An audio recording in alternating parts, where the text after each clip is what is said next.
Upgrade. Is he carrying a front bumper?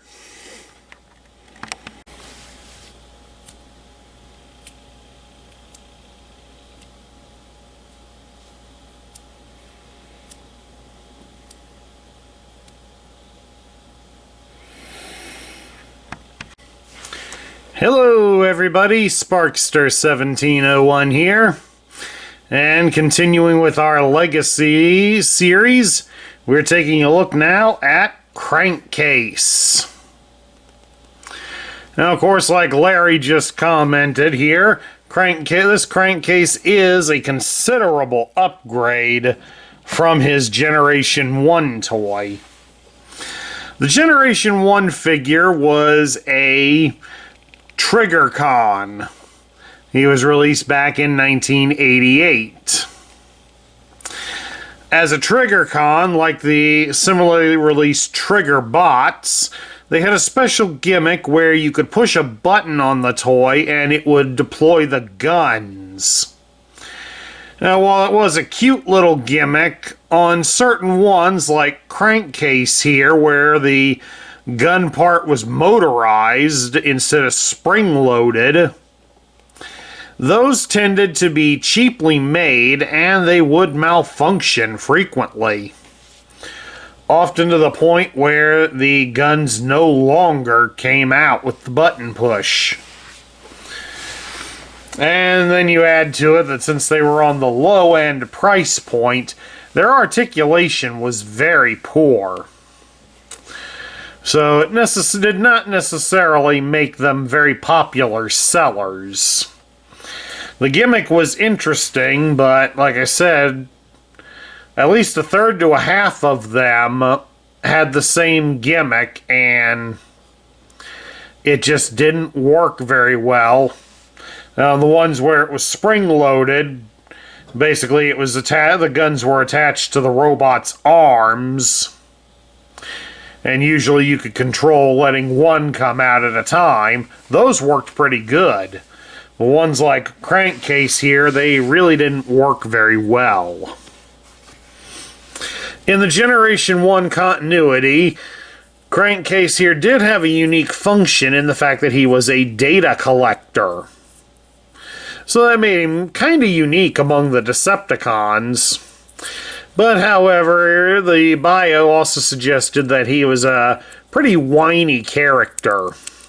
So a lot of the Decepticons avoided trying to get him to do anything, since they didn't want to listen to an hour-long rant about everything going wrong in his life. Or what's going wrong in the world today. Which means today, Crankcase would probably be on every social media outlet and would be complaining about everything from global warming to politics to cafeteria food. Anyway, we don't need to hear any of that. I got Larry for that. Alright, so now with this new version of the figure, he has a slight retooling of skids. So I will warn many of you of that he is a retool of a character, but they have made some changes to him, so there is some differences, but predominantly he is a partial retool of skids. And we'll take a look at his accessories here. We'll start with his larger gun, which, as you can see, Larry is correct. He was carrying his front bumper, along with the grille and the headlights. Unfortunately, on the backside, it's hollow, so there's nothing really to see. We just got a couple of posts here on the end, so I guess it's meant to simulate that it's a specialty gun of sorts. And of course, all you have to do is fold this end up and lock it in place. And it's now the front end of the car. Which is kind of dumb to turn it into a weapon. I mean, it would have been better off mounting, using the post here on the back and just making it a shield instead of trying to convince us it was a gun. Although I do like the molded in detail. It is rather detailed because, I mean, you can even see he has a power winch. So that's kind of a nice detail.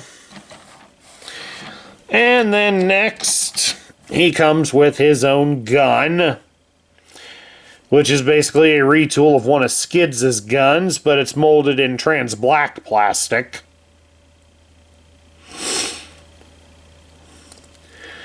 And of course, there just leaves the fact that G1 fans may be disappointed that he doesn't have his guns, but if you do take a look in here, inside him, he does have a pair of small guns on his shoulders. Those are non-removable, and they are intended to invoke the Triggerbot design on the original, where his guns could flip out and be placed on his shoulders. So it is nice to see that they did pay homage to that gimmick. It may not be the best, but hey, the thought's there. At any rate, let's take a look at Crankcase's articulation. His head can be turned from side to side, and it is on a ball joint, so it will rock up and down a bit. His arms can be raised up about so far.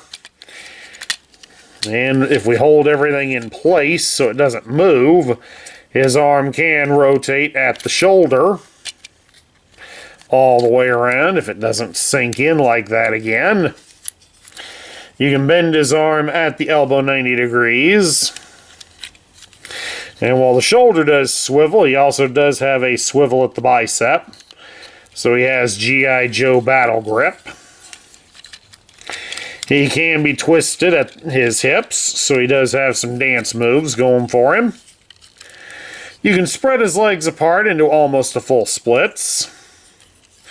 His leg does feature a great thigh cut.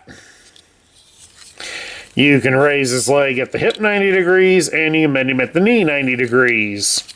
So all in all, Crankcase does have some good articulation. If there's anything to watch out for, it's the hinges the knob hinges that his arms are attached by. They can sometimes pop free very easily.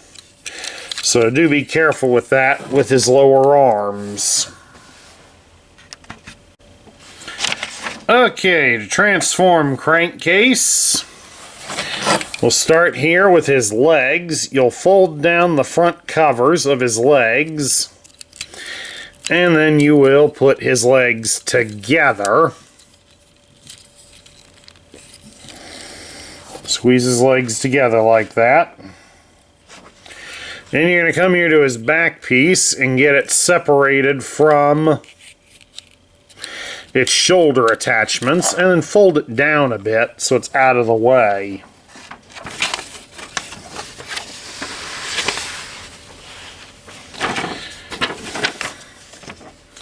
Now, of course, with that done, we can come here and we take his chest panel. You're going to fold that up and over his head like so. And then you can rotate his arms so they face downwards.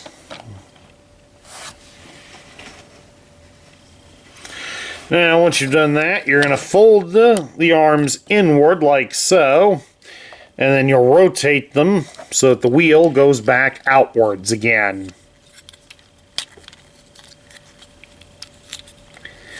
Just like that. Now, of course, once you've done that, then you can fold him down here at his legs. Keep those legs together.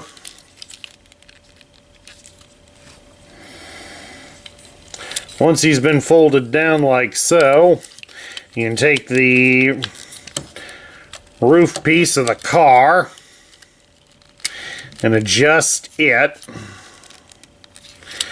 because it should go backward a bit, and it's to connect, if I can keep this together, onto these posts here on his back. But of course, like with skids, you gotta get him bent a bit at the hip. They kind of skip mentioning that in the instructions, but you gotta get the hip bent so the hip goes on his back. Then he's short enough that everything can be connected. Otherwise, he stands too tall. That's part of the reason I could tell he's modeled after skids. Alright, once we've got him in place like that,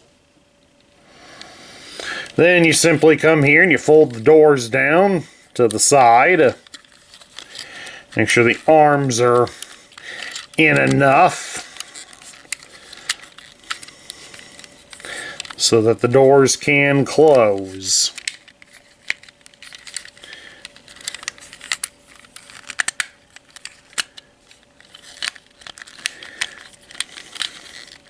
Hold on a second, I'm going to work with him. Okay, that took a little bit of work, but once we got him in place and got the doors all closed in, and the final steps involve folding out the back wheels. And then lastly, attach the front bumper. And then there you have it. Crankcase is in his alternate mode as a sport utility vehicle. And then we can mount this gun that he came with onto the top of the truck. Of course, how many of you out there that have to drive these monsters everywhere wouldn't mind having a cannon on top to deal with the traffic? There we go. And then, of course, this is Crankcase in his Generation 1 version. And there you go, you got to see the guns work. They actually still somewhat work on this toy.